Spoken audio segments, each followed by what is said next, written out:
শুরুতে একটি ছোট্ট সংশোধনী, আমি সুন্নাহ ফাউন্ডেশনের চেয়ারম্যান নই, কোনো কিছুই নই। তারপরও আমার ভাই পরিচয় দিয়েছেন, জাযাহুল্লাহ খায়রা। যাই হোক, সুন্নাহ ফাউন্ডেশনের খেদমত করে যাওয়ার চেষ্টা করছি।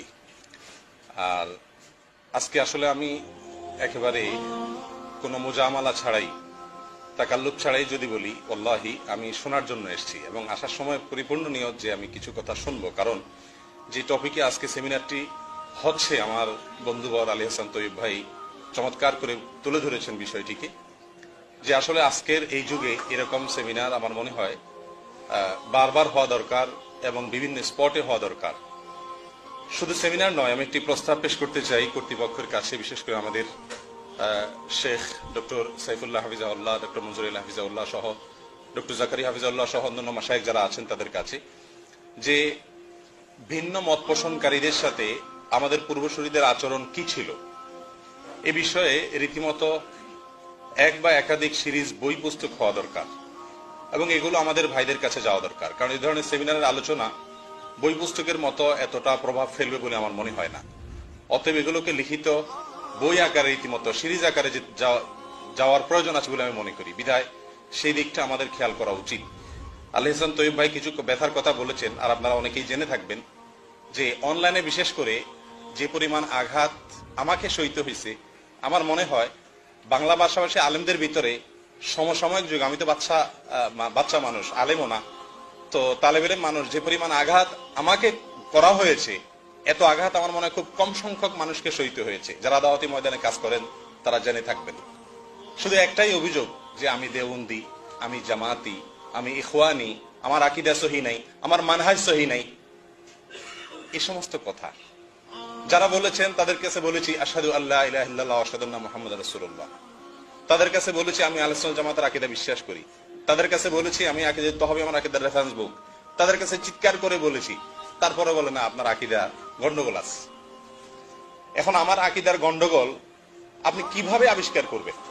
আমার কোন কথায় আপনি বুঝতে পেরেছেন যে আমার আকীদায় ভুল আছে? সেই কথা আমাকে ধরিয়ে দেন, আমি ইসলাহ করে নিই।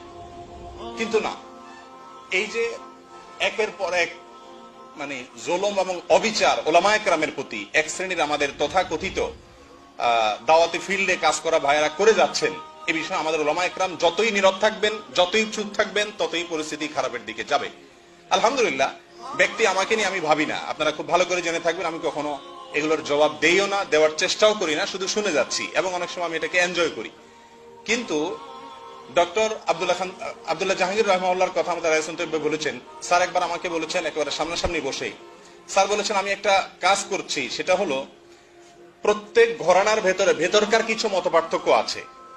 যেমন দেওবন্দি ওলামাদের ভেতরে মাদানী থানবী দুইটা গ্রুপ আছে, আপনারা জানি ভালো করে। থানবী গ্রুপ রাজনীতির সাথে জড়িত হয় না, মাদানী গ্রুপ রাজনীতির সাথে জড়িত হয়। আবার থানবী গ্রুপের ভিতরে একাধিক গ্রুপ আছে, মাদানী গ্রুপের ভিতরে একাধিক গ্রুপ আছে, কিন্তু বাইরের মানুষকে তারা সেটা কখনো বুঝতে দেন না। যখন ওলামায়ে দেওবন্দের কোনো বড় প্রোগ্রাম হয়, সেখানে মাদানী থানবী সব মিশে একাকার হয়ে যায়। নিজেদের মধ্যকার মতপার্থক্য গুলোকে এত সফটনেসের সাথে তারা পেশ করেন যে অন্যকে বুঝতে দেন না।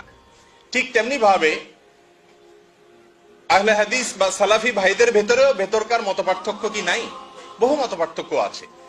সবসময় চেষ্টা করা হয়, কথার কথা, জমিয়তে আহলে হাদিস আন্দোলন, এরকম আরো যতগুলো প্ল্যাটফর্ম আছে কাজের, এই প্ল্যাটফর্মের ভেতরে নিজেদেরকার মতপার্থক্য আছে না নেই?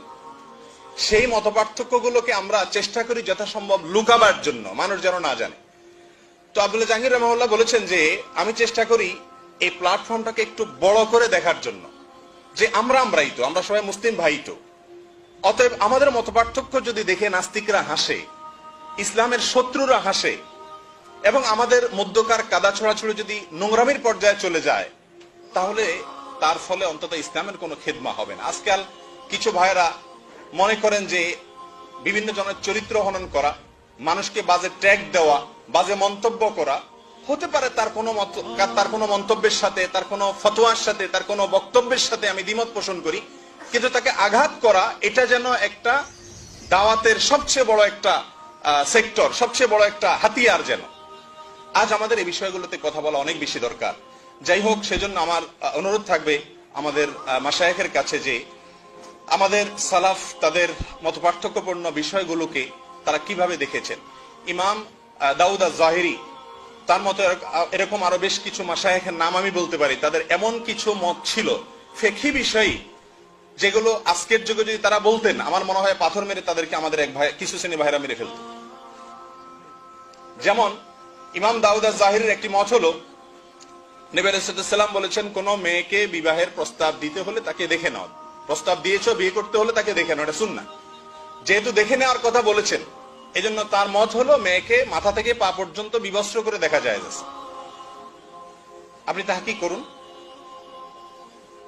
এখন এই মত যে তিনি পোষণ করেছেন, তিনি বলেছেন রাসূলুল্লাহ সাল্লাল্লাহু আলাইহি ওয়াসাল্লাম দেখতে বলেছেন, এখানে শর্ত দেন নাই কাপড়ের উপরে নিচে বাইরে ভেতরে কতটুকু দেখা যাবে কতটুকু দেখা যাবে না। এটা তার একটা মত, লাহু ইজতিহাদ, এটা তার একটা গবেষণা।